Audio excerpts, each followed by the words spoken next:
ඔබ විශ්වාස කරනවද මේ අපි ජීවත් වන ලෝකයට සමාන්තරව තවත් ලෝකයක් හෝ විශ්වයක් තිබිය හැකි කියලා.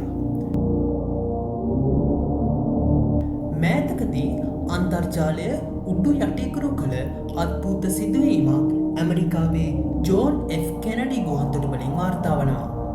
ඒ තමයි ටොරැන්සා කියන අද්භූත රටින් බැමිණි කාන්තාවකගේ කතාව.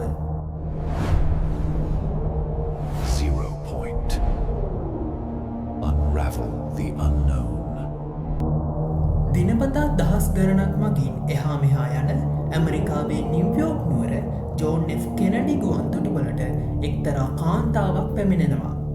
ඇය ඉතාම සාමාන්‍ය පෙනුමක් තියෙන කාන්තාවක්. නමුත් ගැටලුව ඇතිවන්නේ ඇය ආගමන විගමන නිලධාරීන්ට ඇගේ ගමන් බලපත්‍රය එහෙම නැත්නම් පාස්පෝර්ට් එක ඉදිරිපත් කළාට පස්සේ ඇගේ ගමන් බලපත්‍රය ඉතාම නිවැරදි නීත්‍යානුකූල එකක් විදියට පෙනුනත් එහි ඇය පැමිණි රට විදියට සටහන් වෙලා තිබුණේ ටොරැන්සා කියන නමය. නිලධාරීන් පුදුමයට පත්වනවා. මොකද අපේ ලෝක සිතියමේ අද පවතින කිසිම තැනක ටොරැන්සා කියලා රටක් නැහැ. නිලධාරීන් මේ ගැන ප්‍රශ්න කළාම ඒ කාන්තාව පුදුමයට පත්වෙනවා. ඇය ඉතාම විශ්වාසයෙන් කියනවා ටොරැන්සා කියන්නේ අවුරුදු දහස් ගණනක ඉතිහාසයක් තියෙන ඇත්තම රටක් කියලා.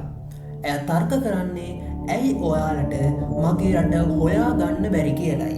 මේක නිලධාරීන්ට වගේම මුළු ලෝකයටම ලොකු ප්‍රහේලිකාවක් වුණා. මේ කතාව අහද්දී ඔබට තවත් පරණ සිදුවීමක් මතක් වෙන්න පුළුවන්. ඒ තමයි 1954 වසරේ ජපානයෙන් වාර්තා වුණු The Man from Torrent හෙවත් ටෝරට් මිනිසාගේ කතාව. ඔහු ජපානයට ඇවිත් කිව්වේ තමන් ආවේ ටෝරට් කියන රටින් කියලා. ටොරැන්සා සිද්ධියන් හරියටම ඒ වගේමයි. මේක ඉතිහාසය නැවත පුනරාවර්තනය වීමක්ද? බොහෝ දෙනා විශ්වාස කරන්නේ මේ කාන්තාව සමාන්තර විශ්වයකින් එහෙමත් නැත්නම් පැරලල් යුනිවර්ස් එකකින් වැරදීමකින් අපේ ලෝකයට ආපු කෙනෙක් වෙන්න ඇති කියලා. හැබැයි තවත් පිරිසක් කියන්නේ මේක අන්තර්ජාලය හරහා නිර්මාණය වුණු බොරු ප්‍රචාරයක් විතරයි කියලා. කොහොම නමුත් ටොරැන්සා කාන්තාවගේ අභිරහසය තාමත් ලෝකය පුරා කතා බහට ලක් වෙන වර්තුකාවක්. ඉතින් ඔයාලා මොකද හිතන්නේ? ඇත්තටම අපිට නොපෙනෙන තවත් ලෝකයක් අපේ විශ්වයේ තියෙන්න පුළුවන්ද?